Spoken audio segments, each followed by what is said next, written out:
सबको नमस्कार।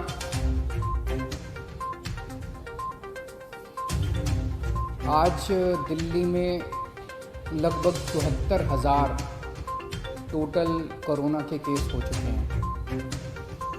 74,000 काफ़ी केसेज हैं, लेकिन इसको अगर हम थोड़ा समझने की कोशिश करें तो मैं यही कहूँगा कि अभी स्थिति काबू में है। चिंता की बात है, लेकिन घबराने की बात नहीं है।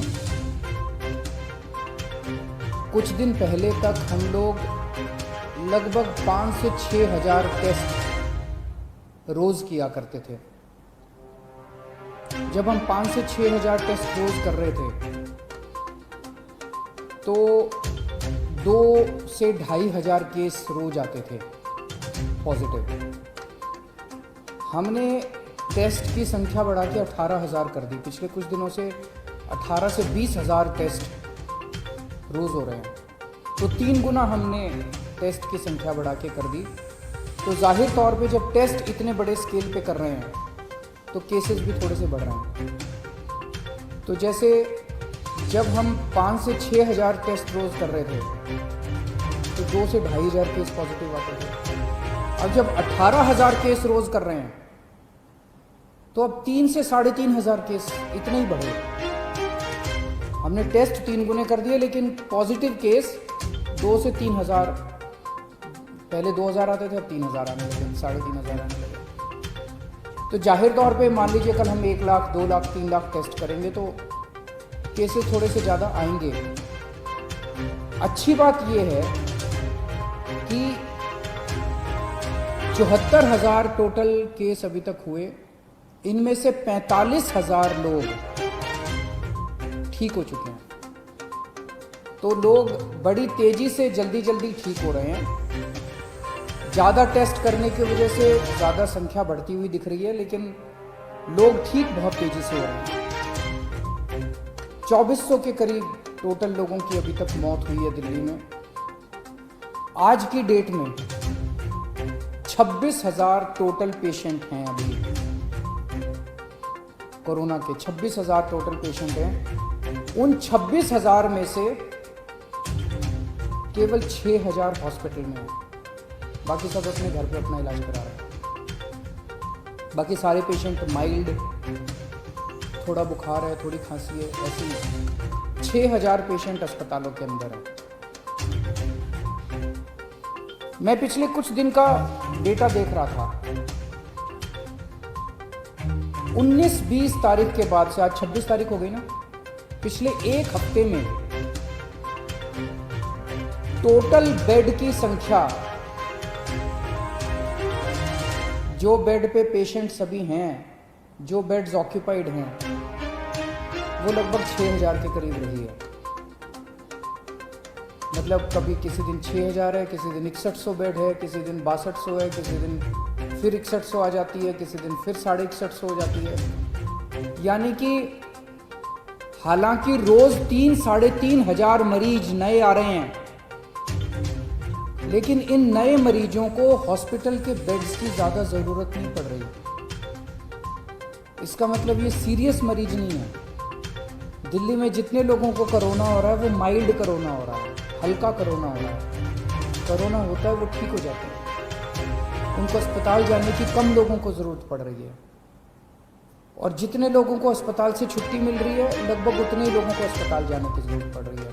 तो बेड की रिक्वायरमेंट जो है अपने दिल्ली में, वो अब 6,000, पिछले एक हफ्ते से लगभग 6,000 बेड्स की ज़रूरत है। और अभी हमारे पास दिल्ली में 13,500 बेड हमने तैयार कर रखे हैं। अस्पतालों में 13,500 बेड इस टाइम अपने तैयार हैं। उसमें से 7,500 बेड खाली हैं और केवल 6,000 बेड पे पेशेंट हैं। और ये 6,000 बेड पिछले एक हफ्ते से लगातार कांस्टेंट आ रहा है। मुझे ऐसा लगता है कि आने वाले समय में अगर ज़रूरत पड़ी तो शायद हो सकता है आईसीयू के बेड की ज़रूरत पड़े। अब हमें लोगों की जान बचाने के लिए हो सकता है आईसीयू के बेड बढ़ाने पड़े। तो हम दोनों ही कर रहे हैं। हालांकि हमने आज 13,500 बेड हमारे पास है, 7,500 बेड खाली हैं, फिर भी आज हमने कैबिनेट करी थी।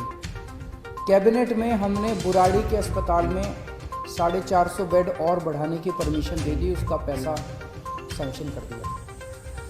दिल्ली के बैंक्वेट हॉल्स के अंदर, अभी आप लोगों ने अखबारों में पढ़ा होगा, मैं परसों गया था, LNJP हॉस्पिटल के सामने एक बैंक्वेट हॉल है, उस बैंक्वेट हॉल के अंदर 100 बेड का हमने इंतजाम किया है। ऐसे दिल्ली के जगह जगह बैंक्वेट हॉल्स के अंदर हम बैंक्वेट हॉल को अस्पताल के साथ जोड़ देंगे। उस बैंक्वेट हॉल में हम दिल्ली के कई सारे बैंक्वेट हॉल्स में बेड्स का इंतजाम करेंगे। तो हम हाथ पे हाथ धर के नहीं बैठे।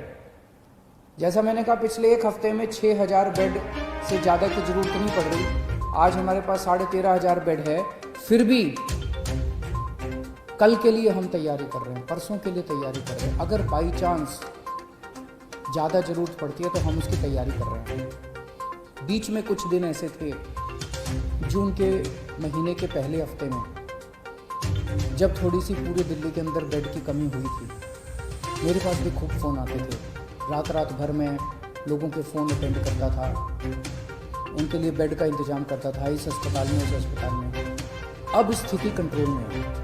अब काफ़ी होटलों के अंदर हमने पिछले 10 दिन में लगभग 3,500 बेड्स का इंतजाम किया होटलों के अंदर, उनको हमने अस्पतालों से अटैच कर दिया। इस वजह से बेड्स इतने बढ़ गए। और अब आने वाले टाइम में बैंक्वेट हॉल में बेड्स लेंगे, बुराड़ी अस्पताल तैयार हो जाएगा, और भी कई सारे स्टेप्स उठा रहे हैं। साथ में ICU के अंदर बेड्स बढ़ा रहे हैं, GTB हॉस्पिटल में, राजीव गांधी हॉस्पिटल में और LNJP में।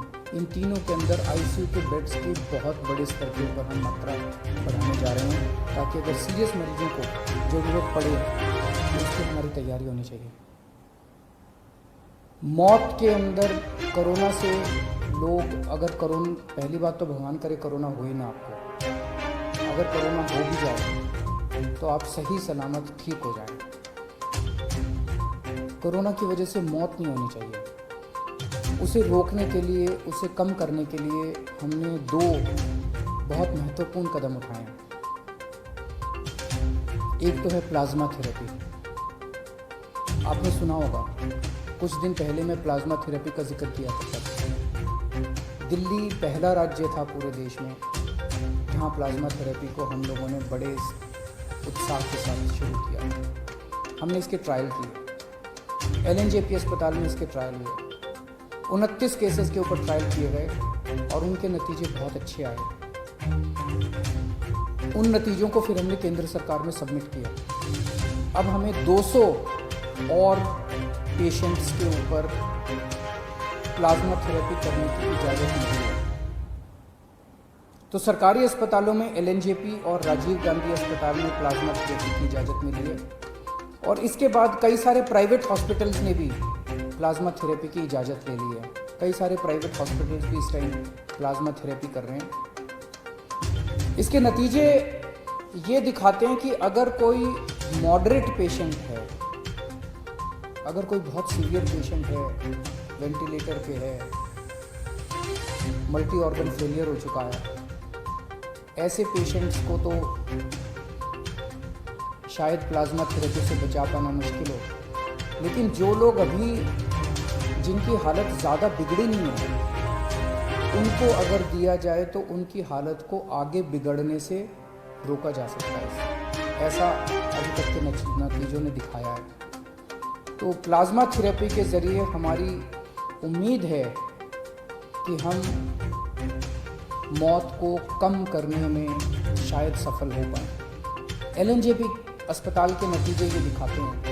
LNJP अस्पताल में पहले डेली जितनी मौत होती थी,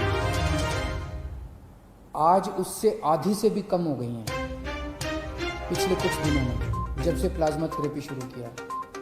तो हमें उम्मीद है कि आने वाले समय में इससे हम इसको कम कर पाएंगे। दूसरी चीज़, कोरोना में सबसे ज़्यादा परेशानी होती है कि मरीज का ऑक्सीजन का लेवल अचानक कम हो जाता है। एक आम आदमी का ऑक्सीजन का लेवल 95 होना चाहिए।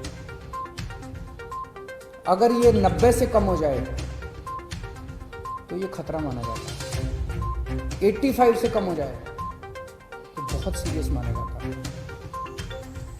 अब इसमें जैसे अगर आपका ऑक्सीजन लेवल 90 हो जाए या 85 हो जाए तो आपको सांस लेने में तकलीफ होती है और बहुत ज़्यादा ब्रेथलेसनेस होती है, सांस रुकती है आपकी, बहुत ज़्यादा आपको तकलीफ होती है। लेकिन कुछ पेशेंट्स ऐसे भी हैं इस बीमारी में जिसमें ये देखा गया कि ऑक्सीजन का लेवल बहुत कम हो गया लेकिन कोई सिम्टम्स ही नहीं है और अचानक से ड्रॉप हो जाता है और अचानक उसकी मौत हो जाती है। तो इसके लिए हमने एक निर्णय नहीं लिया, लागू कर दिया है कि जितने लोग घरों में जिनका इलाज चल रहा है, होम आइसोलेशन में है, माइल्ड सिम्टम वाले हैं, ए सिम्टम बिना लक्षण वाले मरीज हैं, जिनको कोरोना है लेकिन कोई लक्षण नहीं है, ऐसे सारे मरीजों के घर में हम लोगों ने ऑक्सीमीटर पहुंचा दिया है।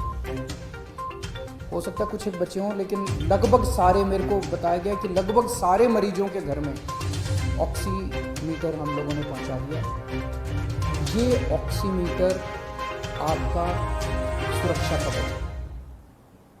जिन लोगों को ऑक्सीमीटर मिला है कोशिश करके हर घंटे 2 घंटे में एक बार ऑक्सीजन नाप लेना।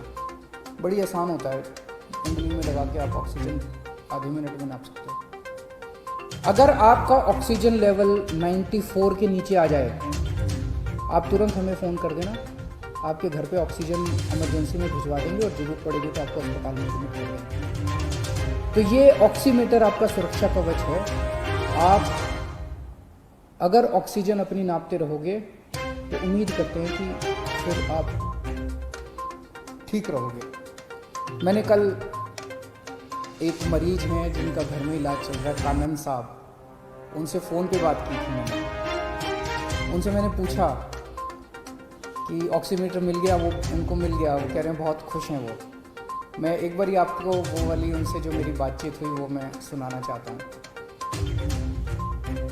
हेलो, हाँ कानन साहब। हाँ सर। हाँ, अरविंद केजरीवाल बोल रहा हूँ, कैसे हैं? नमस्ते सर, बिल्कुल ठीक हूँ सर। बिल्कुल ठीक है। कोरोना है ना आपको? हाँ कोरोना है सर, पर अभी बिल्कुल ठीक हूँ, कोई प्रॉब्लम नहीं है सर। मैं कोई सिम्टम नहीं है? नहीं है सर। हाँ तो इसमें कोरोना में ना एक चीज सबसे ज्यादा ध्यान रखनी पड़ती है, वो है ऑक्सीजन लेवल। तो जैसे अपना ऑक्सीजन सैचुरेशन लेवल 95 होना चाहिए, ओके, लेकिन अगर ये 95 से नीचे आता है, 90 से नीचे चला जाता है तो थोड़ा प्रॉब्लम होती है, खतरनाक हो जाता है। ओके। 85 से और नीचे चला जाए तो और खतरनाक, बहुत ज्यादा खतरनाक हो जाता है। ओके। और इसमें कभी कभी पेशेंट्स को वैसे तो ऑक्सीजन लेवल नीचे जाता है तो ब्रेथलेसनेस होती है, सांस लेने में तकलीफ होती है, लेकिन ये बीमारी ऐसी है जिसमें कभी कभी पता ही नहीं चलता और कोई सिम्टम नहीं आते और ऑक्सीजन लेवल नीचे हो जाता है। ओके। इसीलिए आप सब लोगों को हमने ये ऑक्सीजन मीटर, पल्स मीटर भेजा है। मिल गया आपको? हाँ सर, मिल गया सर हमको। नाप रहे हैं ना आप अपना ऑक्सीजन? बिल्कुल। हर 2-2 घंटे में नाप लिया करो, इसमें अचानक कई बार गिर जाता है oxygen. Okay sir, okay sir. कितना है अभी आपका ऑक्सीजन लेवल? मेरा जो है 97 के ऊपर है सर, 97.60 ऐसा है। 97.6 है, बहुत अच्छा है। घर में कौन कौन है आपके? सर मम्मी है और वाइफ है, 2 बच्चे हैं सर। बच्चे, आप अलग कमरे में रह रहे हो ना? हाँ जी, हाँ जी, हाँ तो जी। उनको तो नहीं होना चाहिए बिल्कुल। बिल्कुल सर। और खासकर मम्मी का ख्याल रखना क्योंकि वो बुजुर्ग है ना, उनको होने के चांसेस रहते हैं। ठीक है सर। और दिल्ली गवर्नमेंट से फोन आता है डेली आपको गाइड करने के लिए? रोज आता है सर मेरे को। रोज फोन आता है? अच्छा, वेरी गुड वेरी गुड। भगवान आपका भला करे, आप जल्दी ठीक हो, जल्दी स्वस्थ हो, ऐसी मैं कामना करता हूँ। हाँ sir, thank you sir, thank you. आपने मुझसे बात किया, मुझे बड़ा अच्छा लगा। थैंक यू कानन साहब। हेलो। हाँ, तो आप लोगों ने बातचीत सुनी कानन साहब से। इस तरह के ढेरों मरीज हैं, जो हज़ारों मरीज हैं जो अभी तक घर में ठीक हो चुके हैं और जिनका अभी घर में इलाज चल रहा है, उनकी भी सेफ्टी के लिए हम कदम उठा रहे हैं और जो अस्पताल में आ रहे हैं उनकी भी इलाज के लिए कदम उठा रहे हैं। तो जो लोग बीमार हैं, भगवान से प्रार्थना करता हूँ जल्दी स्वस्थ हों, और जो लोग बीमार नहीं हैं, भगवान से प्रार्थना करता हूँ कि उनको कोरोना बिल्कुल ना हो। शुक्रिया।